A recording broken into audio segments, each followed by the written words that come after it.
Hey, good afternoon. Thanks so much for joining me. I'm Heather Sullivan, your host of Sullivan Smart Sense. And as you know, we meet here every Tuesday to talk about ways to help you save money and help you try to survive this crazy inflation. We're expecting a new inflation report tomorrow morning, and I think it could actually even be higher than what we've been seeing lately. They think it might go as high as 8.8%. So we're still kind of struggling through as we're watching the price of everything escalating. And so today I thought we would dive into kind of, it's an expensive topic, but it's such an important topic because we all need our cars working to be able to get around, to get to our jobs and that sort of thing.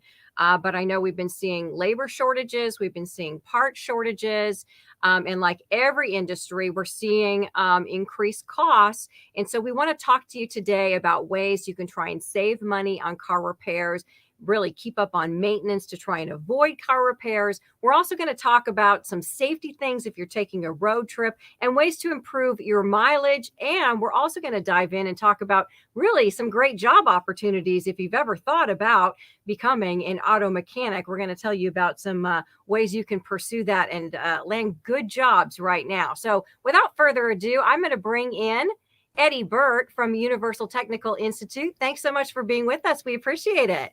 Oh, thanks for having me. There's nothing I enjoy more than talking about cars and what we do here at the school. Awesome. I feel like the host of one of those car shows. That's right. All right. Well, first, let's go ahead and dive in. We've been talking about there's a shortage of labor right now in all kinds of things, but certainly a shortage of auto mechanics, such a needed, a needed professional. We all have to have repairs and maintenance done. So just talk to me a little bit about first what UTI is all about and some of the programs that you have that are helping to get people trained for some of these jobs that are available right now. Absolutely. Here at UTI, we have the automotive programs, we have diesel, industrial, we have our Ford Fact programs, we have Cummins, we have collision, the collision repair, we have welding. We teach all different aspects of the auto, diesel, industrial world. And there's so many job opportunities that are out there right now. People are just looking for more technicians, and, a skilled trade is something that's getting more and more rare. And these guys can learn how to work on these vehicles, how to diagnose them when they're not doing what they're supposed to do. And, we can make really good money at it. And we've been doing this for a long time here at the school.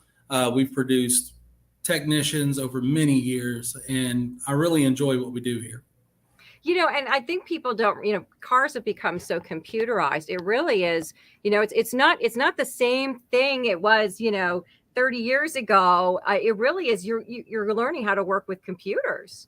Exactly. Everything now is so advanced. We have computer control modules that operate pretty much every aspect of a car, from the power windows to the seats to the radio. Everything has control modules, and pretty much everything talks to each other. So you have to learn how all the systems are integrated, how they work with each other. And then the students are going to go in and diagnose and be able to repair those problems. And you have to understand how everything works before you can go in and diagnose it and repair it. Yeah. And let's talk a little bit about your background. Have you always been in cars? I have. I'm a third generation technician, and pretty much every job I've ever had has been around automotive related. I've been a technician all my life. I've been at UTI now for 18 years teaching automotive. I teach automotive basic engines. I teach automatic transmissions, undercar, which is steering and suspension, alignments, tires, those kind of things, brakes, and one of our fun classes, the hot rod classes. That does sound like fun. That is fun. Yeah, if you like loud cars, it's fun. Cool. Well, let's dive into helping people with saving money on car repairs, because right now, money is so tight for people. And I know that that's probably leading people to put off repairs, and we've got, labor shortages. We've had shortages on parts. And I know, we've covered stories in the news about a lot of shops, are backed up, or you have to wait a while for your parts to come in, or, what have you. So paint for me sort of the landscape that you're seeing and hearing about right now in terms of what consumers might expect if they do need to get repairs, maybe how they can prepare and maybe, plan for repairs that they need to have made. Right. Unfortunately, right now we do run into a part shortage. With all the problems we have, shipping, the shipping industry, we do run into a part shortages. So you may need to plan on a little bit more time when you have your car serviced. There are possibilities that they may have to wait for the parts. But when it comes to your vehicles lasting longer, you have to get them serviced. We have to take them in, have the oil changed, the transmission serviced. Preventative maintenance is key. If we take care of the problems before they become problems, that keeps you from being stranded on the road. And when it's 100 degrees outside with feels like 112, the last thing you want to be is stuck on the side of the road. And you don't want to put anything aside. Definitely get it repaired as early as possible. And we definitely believe in preventative maintenance. Catch the problems when they're minimal so they don't become great big problems. Absolutely. That was my biggest fear when I moved to Houston. I was like, what if my car breaks down and it's 100 degrees outside? Exactly. Yeah, so I stay on top of my maintenance. Let's talk about what are the critical things to make sure that you're checking and keeping up with on your car. So one of the most critical things are your cooling system, the radiator and the cooling system. You should have that checked by a professional at least once a year. You have to have the coolant flushed according to whenever the manufacturer recommends having the coolant flushed. It's a good idea to keep an eye on your tires. The tires are really overlooked, especially coming out of wintertime. Your tires lose air and they'll have a low pressure. And when we have low pressure in our tires, it does two things. One, it makes the tires run hotter than they're used to running. That can lead to blowouts, and nobody wants a blowout when you're traveling down the freeway. The other thing is fuel mileage. If your tires are low pressure, it takes more energy to push them down the road. So that uses more fuel. So if we maintain the tire pressure at its correct level, you get better fuel economy. Absolutely. Okay, so what would be some of your advice for people that are trying to save money on their repairs? What would be some Definitely. tips to try and cut that down? Yeah, definitely preventative maintenance. That's one of the best things that we can do to lower your repair costs is to keep up with the preventative maintenance so that it just doesn't become a larger problem. Because when you put things off, it just grows exponentially. When you start hearing a noise and you decide to turn up the radio to make the noise go away, that noise was there for a reason, and it just compounds itself. And before you know it, you can run into thousands of dollars of repairs. So definitely catch it early. Preventative maintenance is key. Whenever the service manual tells you to go in and get an oil change and have your car serviced, absolutely follow the recommendations. How do you go about finding a reputable mechanic that's going to charge you a fair price? Obviously there's the old word of mouth. But like what would be your tips to trying to find someone that will charge you a fair price and will do a good job? Absolutely. Word of mouth is always number one, that. And, once word of mouth, you can check with locals, car clubs, things like that. Going to your dealership is always a great idea. Dealership, they built the car. They know exactly what to expect from the car, what to do with the cars. So we absolutely recommend taking them to the dealerships to get them repaired. But there are independent shops that can do quality repairs just as well. It's just a matter of finding the right one, the one that's suitable for you, your time, and word of mouth. There's always social media that works out pretty well. Better Business Bureau, I would recommend them also. Okay, so what kinds of things, particularly if you're not really, automotively talented, like I would fall into that category. What kinds of things can people try to do on themselves for maintenance to try and save some money? Well, tire pressure is easy. Tire pressure is something that you could do yourself.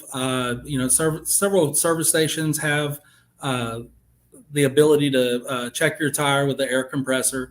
You can always take it to a tire repair facility. They'll check your air pressure for you.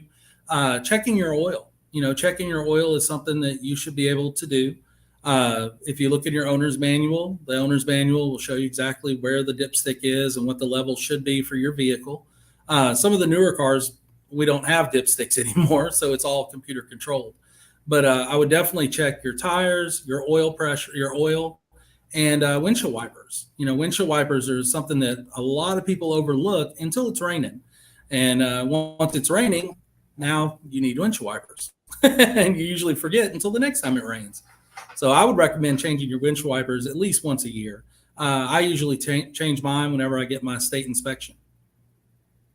Are windshield wipers something, that you could maybe buy yourself and put those on yourself to save some money? What about, maybe buying your own oil? Or are there some things that we can go buy as consumers? Maybe we don't, we're not the installer or whatever, but are there things we can buy that would help cut some of the costs down?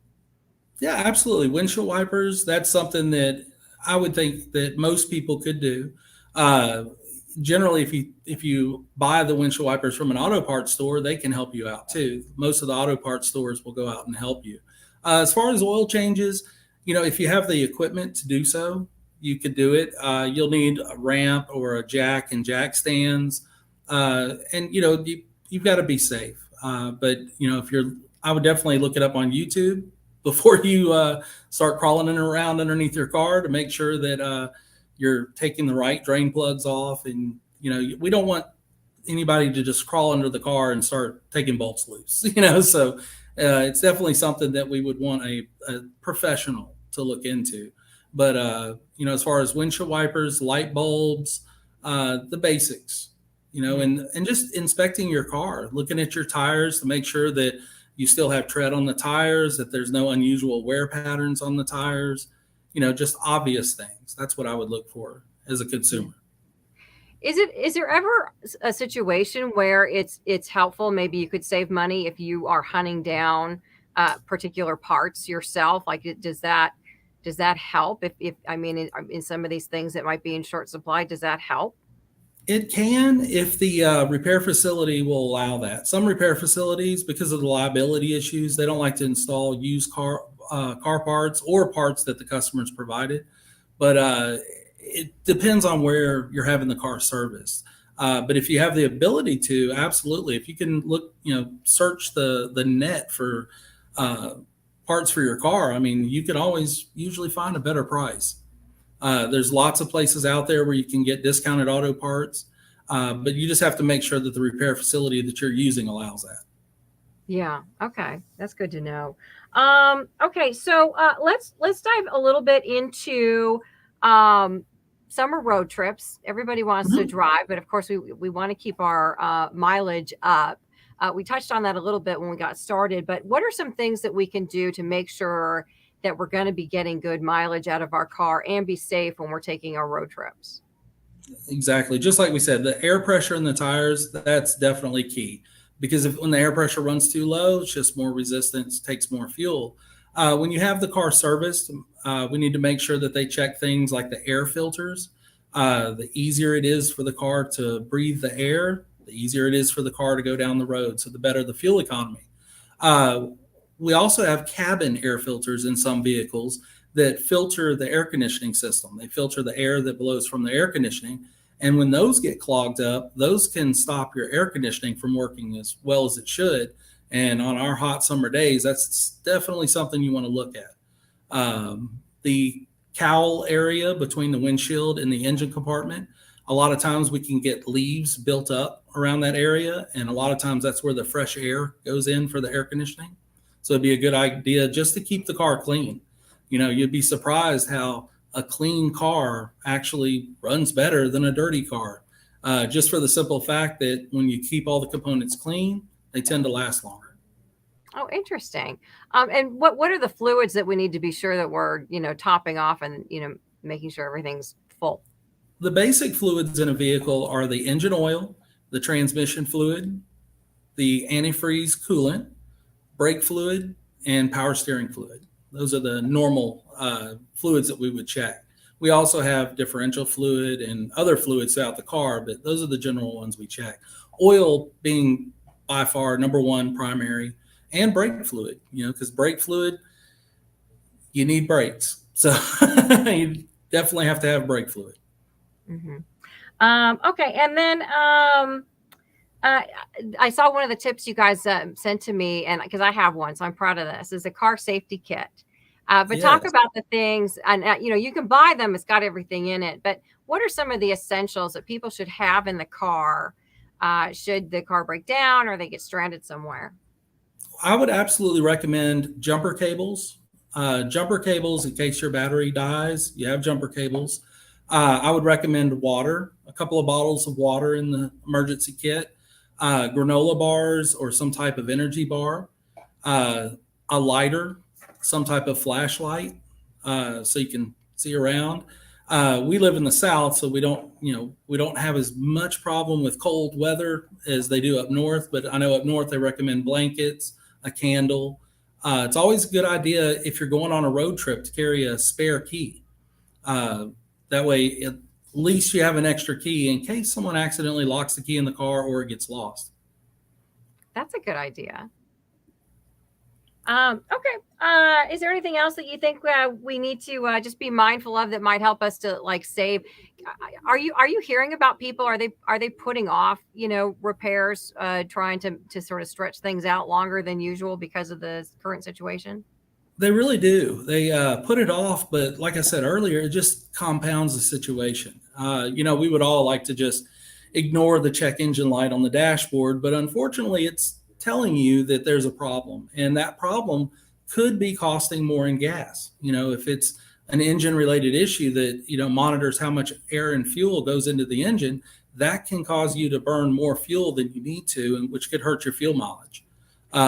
It could also be doing more damage to the car as you drive it. So whenever the lights come on, be sure you have it checked out, because those are important. Yeah. Yeah. And I want to touch back to one thing I know people look at doing to save money. Sometimes people will look at buying, excuse me, used tires. And so obviously there's good used tires and really old used tires. So Exactly. what are your thoughts on that and any advice if someone is looking at doing that? Well, the first thing you need to do is look at the date code on a tire. Every tire is printed with a date code. It's a 4-digit code on the tire. And you definitely want to check that code to make sure the tire was within 5 years. Anything over 5 years, I wouldn't recommend running on a vehicle because they tend to get dry rotted. And when they get dry rotted, they lose their integrity. And like I said earlier, we don't want a blowout. That's dangerous. Yeah, absolutely. Well, Eddie Burt, thank you so much for being with us. We really appreciate it. Thank you for having me. Absolutely. And by the way, folks, if you want to check out any of the classes, any of the programs being offered there at UTI, the website is uti.edu. And I tend to talk to the folks over there whenever I do any kind of stories on saving money on car repairs and things like that, because they're so knowledgeable. So thank you so much. Really appreciate you taking the time to talk with us today. Thank you so much. All right. And thank you so much for being with us. We will see you back here next Tuesday with more ways to save. In fact, we're going to help you save in the big picture because we're going to talk about how to boost your credit score. That is coming up. One of my favorite experts on credit, someone who used to work inside one of the credit bureaus. So some great secrets coming up to boosting your credit score, which will help you save money on loans and everything else that you're going to need. So stick around for that next Tuesday. Thanks so much for being with us today. We hope we gave you some good pointers to help you save a little money and be sure that you're driving safe and improve your mileage out there. And we will see you next time. Have a great day.